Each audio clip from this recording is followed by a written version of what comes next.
Et si on se disait que le corps humain possède sa propre clim intégrée? C'est vrai, un système absolument incroyable qui nous maintient une température stable, qu'il fasse un froid de canard ou une chaleur étouffante. Allez, on va décortiquer ensemble comment ça fonctionne. On a tous connu ça, la fièvre, une expérience vraiment bizarre. On a l'impression d'être une véritable bouilloire, et pourtant, on claque des dents sous la couette. Comment c'est possible ce paradoxe? Eh bien la réponse est assez fascinante, et elle nous montre à quel point notre corps est une machine sophistiquée. Pour comprendre ce mystère, il faut d'abord trouver le centre de contrôle. Pensez au thermostat que vous avez à la maison. Eh bien, notre corps a exactement le même genre de choses, mais en version beaucoup plus performante. Le concept clé, le voilà, la thermorégulation. Son unique mission, c'est de nous garder dans une fourchette de température très précise, entre 36,5 et 37,5 degrés Celsius. C'est une marge de manœuvre minuscule. Et pourquoi si peu? Tout simplement parce que c'est la température idéale pour que les milliards de réactions chimiques qui nous maintiennent en vie se déroulent parfaitement. 1 ou 2 degrés en plus ou en moins, et toute la machine risque de se gripper. Alors, qui est le grand patron de ce système? C'est une toute petite région bien cachée au cœur de notre cerveau, l'hypothalamus. On peut vraiment le voir comme un thermostat ultra vigilant. Il reçoit en permanence des infos sur la température du corps et il compare ça à sa valeur de référence, son point de consigne, qui est d'environ 37 degrés. S'il détecte le moindre petit écart, hop, il lance immédiatement les actions pour corriger le tir. Pour maintenir cet équilibre, l'hypothalamus jongle en permanence avec deux processus. D'un côté, il peut ordonner au corps de produire de la chaleur, ça c'est la thermogénèse. De l'autre, il peut lui dire d'évacuer le surplus de chaleur, c'est la thermolyse. C'est un balai constant entre chauffage et refroidissement pour nous garder pile à la bonne température. D'accord, la théorie c'est bien beau, mais en pratique, comment le corps s'y prend-il pour allumer le chauffage ou la clim? Les mécanismes sont à la fois super simples et vraiment ingénieux. Pour produire de la chaleur, donc pour la thermogénèse, le corps a plusieurs tours dans son sac. Déjà, même sans rien faire, nos organes vitaux, comme le foie ou le cœur, tournent en permanence et ça produit de la chaleur. Mais l'arme la plus connue, bien sûr, ce sont les frissons.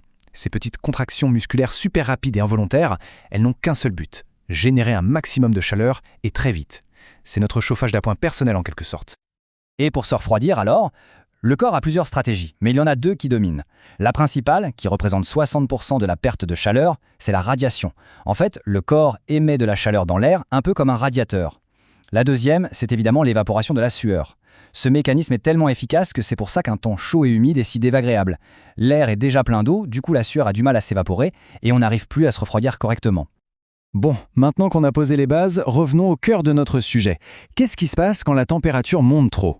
Là, il est absolument crucial de bien faire la différence entre deux situations qu'on mélange souvent, la fièvre et l'hyperthermie. Ça se ressemble, mais la cause est radicalement différente.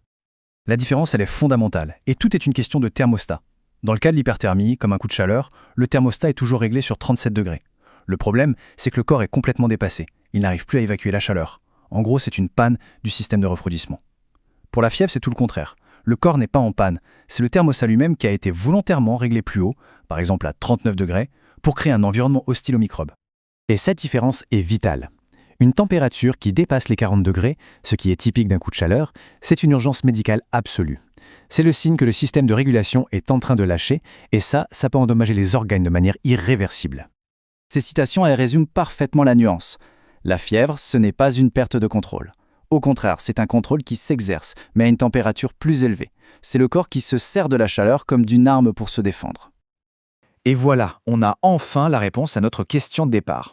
Pendant la première phase, la montée de la fièvre, le thermostat est réglé à 39 degrés C, mais le corps, lui, est encore à 37. Du point de vue du thermostat, le corps est trop froid. Alors que fait-il?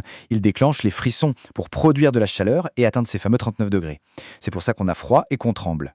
Et à l'inverse, quand la fièvre tombe, le thermostat se remet à 37, d'un coup, le corps est beaucoup trop chaud et il active la transpiration à fond pour évacuer la chaleur. Allez, passons maintenant à l'extrême opposé. Que se passe-t-il lorsque le corps perd de la chaleur plus vite qu'il ne peut en produire? On entre alors sur le territoire dangereux de l'hypothermie. On parle d'hypothermie quand on passe sous ce seuil critique de température. En dessous de 34 degrés, les capacités de réchauffement du corps sont tout simplement dépassées. Là, ce n'est plus une question de régulation, c'est une question de survie. L'évolution de l'hypothermie est particulièrement sournoise. Au début, dans la phase de lutte, le corps se bat avec une énergie folle, avec des frissons très violents. Mais si la température continue de baisser, on passe à la phase d'abandon.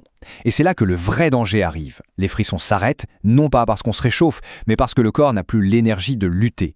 C'est un signe d'alerte maximale. La confusion mentale s'installe et toutes les fonctions vitales se mettent au ralenti.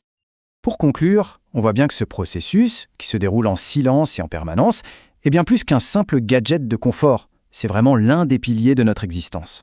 La thermorégulation, ce n'est donc pas juste un thermostat, c'est une fonction vitale, un équilibre dynamique constant piloté par notre cerveau. Comprendre comment ça marche, c'est un peu apprendre à mieux écouter son corps. Un frisson, une goutte de sueur, ce sont de signaux précieux qui en disent long sur notre état de santé général. Finalement, cet effort permanent que fait notre corps pour garder le cap face aux extrêmes, c'est une démonstration incroyable de notre capacité d'adaptation.